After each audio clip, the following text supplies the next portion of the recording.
Eu só tô falando que eu não descarto porque o alemão é muito pragmático.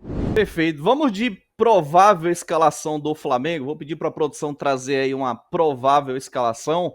Lembrando, tá, galera? É uma provável, porque a gente sabe que o Felipe Luiz costuma mudar ali, surpreender. Mas, ó, a produção vai estar colocando na tela aí. Agradecer aqui o amigo Sávio Mengo, que justamente, o Sávio, a gente falou, o André acabou de falar sobre isso, né? Ele disse que o Palmeiras é um dos clubes que mais gastaram em contratações e apresenta um futebol, né, que deixa a desejar. A Flávia Moretti acha que o caso do De La Cruz pode fazer com que a diretoria repense as características de contratação, mais força que propriamente técnica. Flávia, é uma opção, tá? Mudar um pouco isso. Até porque quando o André estava falando do Botafogo, eu vejo que ali é uma característica do John Textor, tá? Ele tem time na Premier League, ele sabe que lá também eles usam mais time físico. E aí ele trouxe isso para o Botafogo também.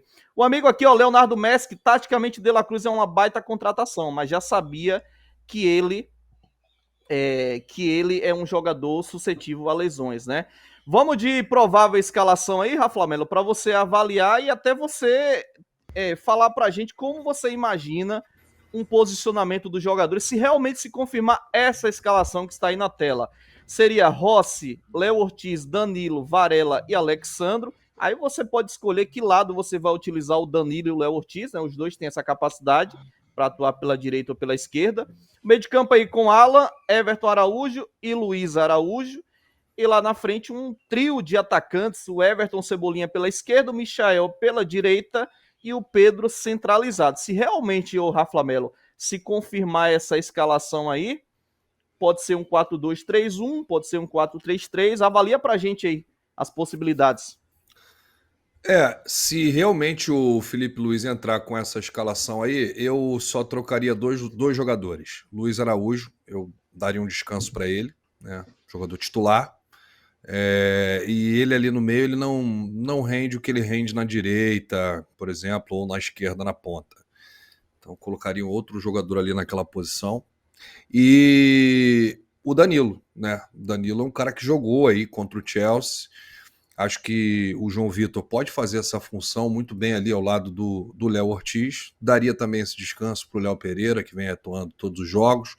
O Alexandre é um bom jogo para ele adquirir ritmo, né, já que não entrou em campo até agora. Everton Araújo e Alan ali no meio campo, até para preservar também, né, Jorginho e Pulgar. Pulgar amarelado, os cartões só zeram a partir das quartas de final.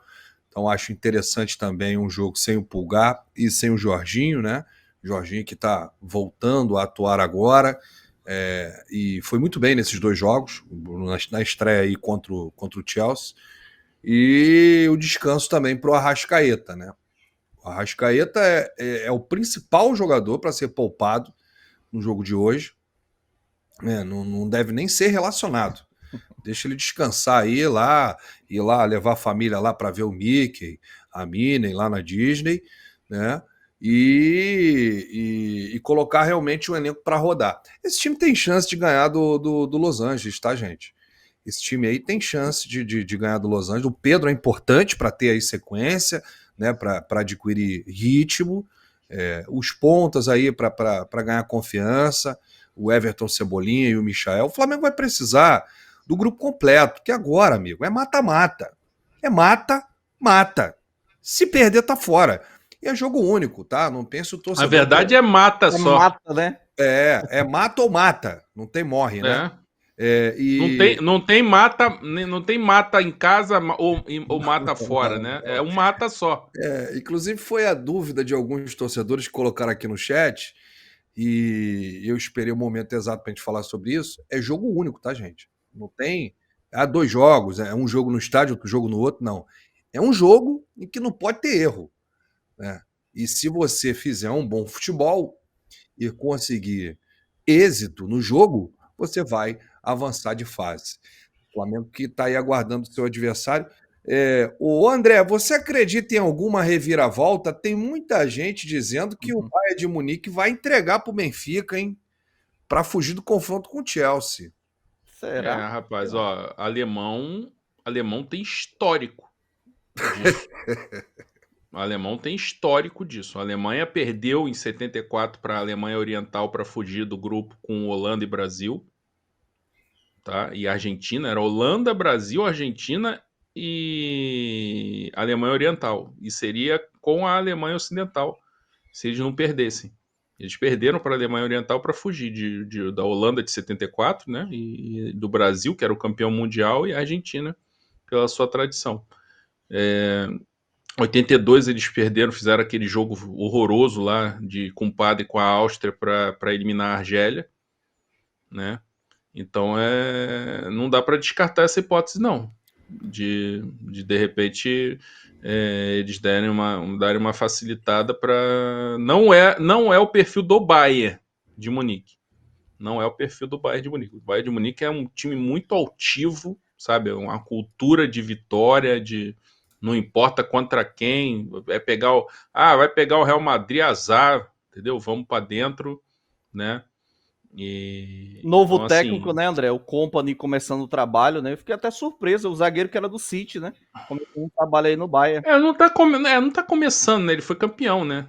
Ele comanda desde a temporada passada, ele foi campeão alemão, ele não tá chegando agora. Tô falando porque tem treinador chegando agora, né? Simone Inzaghi tá no Al Hilal, o Xabi Alonso no Real Madrid. Fala, Rafa. Não, vocês falaram aí do Kompany, essa possibilidade do Bayern de Munique não classificar em primeiro. Em condições normais, o Benfica não teria chance contra esse Bayern de Munique, né? Agora, o Kompany, ele falou sobre o Flamengo em uma coletiva e disse: Flamengo é um time de elite, eles têm uma mistura fantástica entre intensidade na pressão e também um forte bloco defensivo, mais baixo quando precisam. Eles têm jogadores fantásticos como o Danilo, que eu conheço bem. Joguei com ele. A experiência, a capacidade de controlar a bola, o passe, é um time de elite. Aí o Kompany, né, que fez história no City e é técnico do Bayern, mostrando um conhecimento em relação ao Flamengo. E aí fica a dúvida, o que seria mais tranquilo para o Bayern de Munique numas oitavas? O Flamengo, que foi o time que ele elogiou bastante, ou o Chelsea, que é um time que eles estão mais acostumados a jogar na Champions, enfim. Será que a condição se iguala, um Bayern de Munique e Chelsea? Ou, contra o Flamengo, o Bayern de Munique pode se enrolar? Eu acho que para o Bayern de Munique, enfrentar um sul-americano como o Flamengo é mais difícil do que para o Bayern enfrentar o Chelsea, europeu contra europeu. Eu não sei se vocês viram o jogo, eu acompanhei todos os jogos desse Mundial.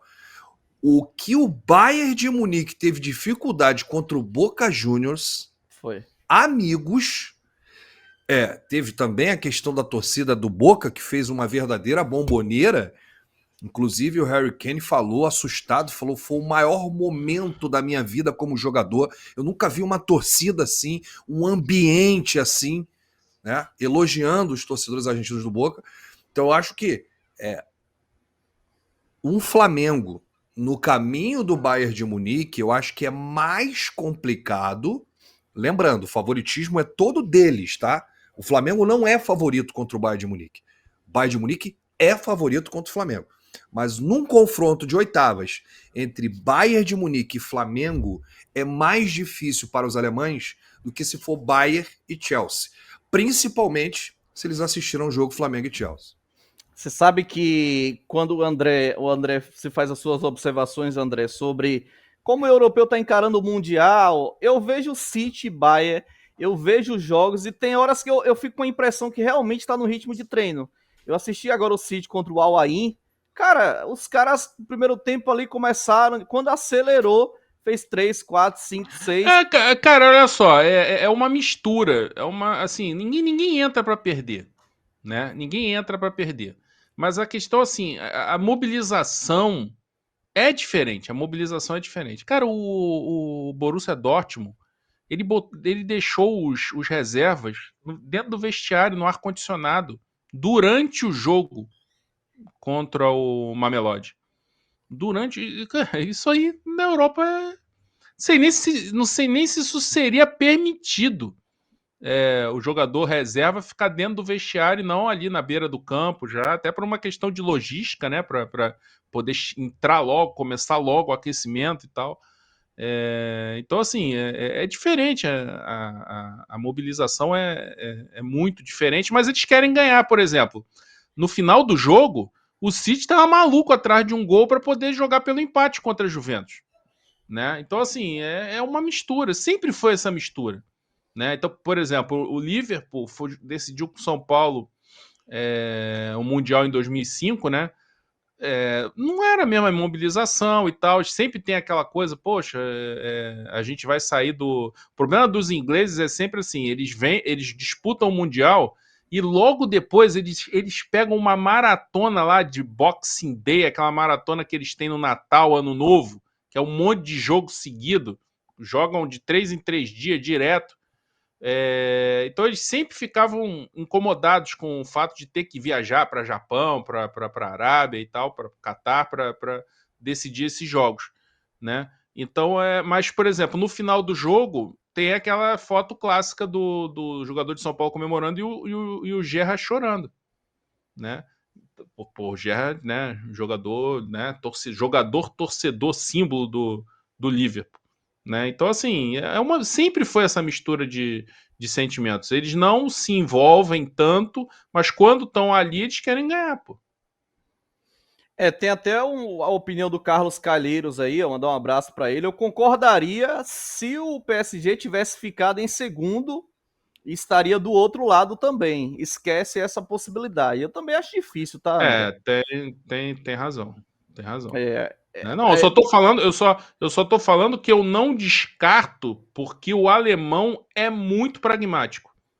O alemão é muito pragmático, assim, né? A história mostra isso, é muito pragmático. Se eles definirem que é melhor pegar o Flamengo que o Chelsea, eles metem um time reserva contra o Benfica. E acabou. Tipo, o mundo todo vai chiar, vai gritar e tal, mas eles não estão nem aí. É só uma questão de personalidade. Agora, o que eles vão definir, o que é melhor, o que vale mais a pena, talvez eles nem pensem nisso. Talvez eles pensem, porra, dane-se, entendeu? Vou jogar aqui, vou tentar ganhar, se ganhar, ganhei, se empatar, empatei, e quem vier pela frente, eu vou encarar, se for o Chelsea e tal.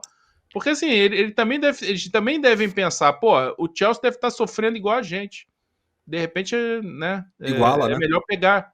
É melhor jogar contra eles. É igual a gente, tá com a mesma mobilização, tá meio que em pré-temporada, é melhor jogar contra eles. Entendeu? É isso que eu tô querendo dizer só. Que eles são muito pragmáticos. Alô, tropa da S1 Live. A propaganda é a alma do negócio. Quer ver a sua marca estampada aqui diariamente na S1 Live? É só chamar agora no e-mail contato@s1live.com.